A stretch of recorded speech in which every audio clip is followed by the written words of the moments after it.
Good morning, students. Today we are going to learn the topic tissue. All organisms, whether plants or animals, their body is composed of cells. This means that every living organisms are made up of cells. We all know that there are unicellular and multicellular organisms are there. In a unicellular organisms, their body is made up of only one cell. So all necessary functions are carried out by a single cell only. But in the case of multicellular organisms, all functions such as respiration, excretion and reproduction are carried out by a different type of cell. So different type of cells perform different functions. Let's move to tissue. What is tissue?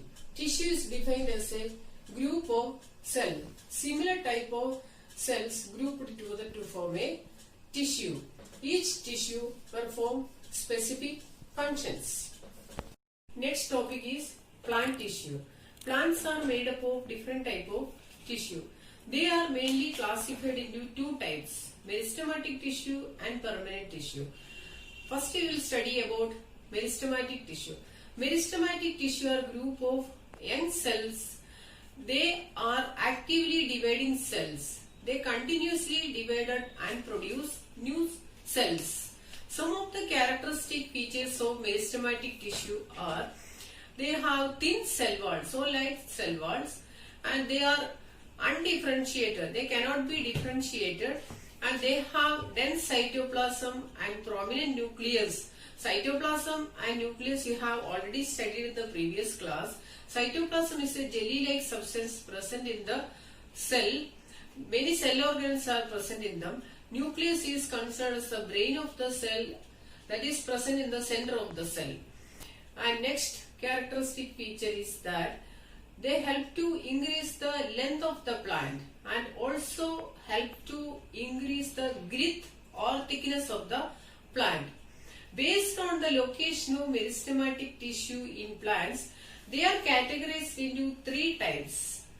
First is apical meristem, next is lateral meristem, and last one is intercalary meristem. Next we can study the location and function of this meristem. First is about apical meristem. You can see apical meristem here. This meristem is responsible for increasing the length of the plant. They are present at the growing tip of stem, branches and root. Only we can see the stem and branches in this diagram. Root we cannot see. They are responsible for vertical growth of the plant. Next is about lateral meristem. Lateral meristem is present at the lateral side of the stem. This meristem is responsible for the thickness or girth of the plant in diameter. Next we can move to intercalary meristem. Intercalary meristem is located at the internodes or base of the leaves. This meristem helps in increasing the length of the internodes. Here we can see nodes and internodes. Two nodes are here. Node is a place where leaf arise, and internode is the distance between two nodes. This is the distance. This distance is known as internode. Before coming to these diagrams, we have to see how permanent tissues are formed. Permanent tissues are made up of cells, and these are produced by the division of meristematic tissues. These cells lose their capacity to divide. They take a permanent shape and perform specific function. Based on their structure, permanent tissue is classified into two types. First is simple permanent tissue and second is complex permanent tissue. Of these two tissues, first you are going to learn simple permanent tissue.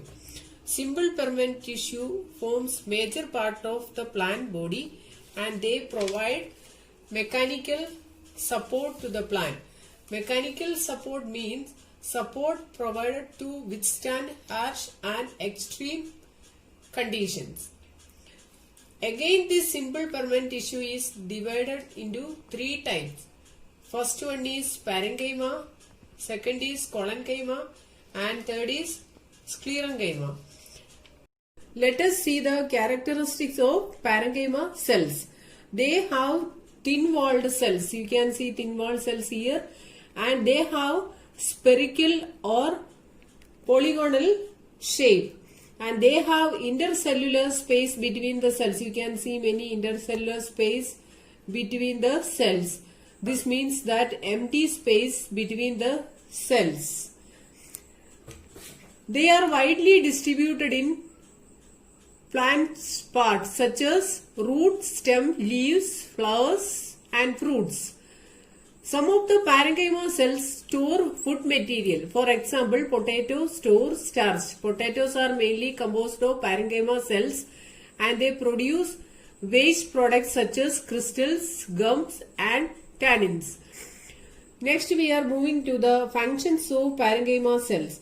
Some of the parenchyma cells contain chloroplast, and they are involved in the process of photosynthesis.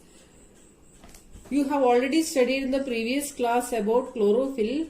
Chlorophyll is a green color pigment found in leaves which absorbs sunlight for the process of photosynthesis. Such a type of parenchyma cells are called chlorenchyma in aquatic plants. Parenchyma cells contain air space between the cells.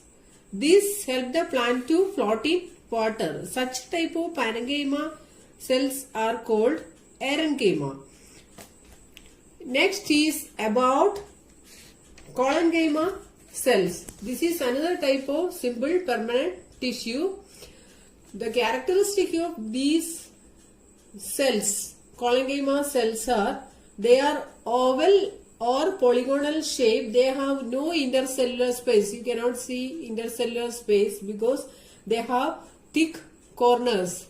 Here many thick corners are here and there, and this tissue is found in leaf petiole and in the young stems. What is leaf petiole? Leaf petiole is a stalk-like structure present at the base of the leaves which connect leaves to the stem. It provides flexibility and strength to the leaf and stem. This means that it helps these leaf and stem to move in wind. Next is about sclerenchyma cells. Sclerenchyma cells are thick, no intercellular space between them. Cells contain lignin. It is a waterproof chemical deposited on the walls which strengthen the cell wall. Here thick wall cells you can see, and they have little or no cytoplasm. It provides mechanical strength to the stem. Mechanical strength or support means it protects the plant from external harsh condition. It is also found in the veins of leaves. Veins of leaves means upper side of the leaves can see lines, midrib and side veins. That is known as veins of leaves. Next we are moving to the complex permanent tissues. These tissues consist of more than one type of cells working together as a unit to perform specific functions. There are two main types of complex tissues. They are xylem and phloem. Together they constitute vascular bundles of the plant. First we will see the function of xylem. Xylem transport water and mineral from the root to the aerial part of the plant. See from here, root absorb water and mineral and transport to the stem and leaves. This is the function of xylem. And next is the function of phloem. It transport food made by the leaves to the rest of the plant for storage and growth. You can see xylem and phloem this picture.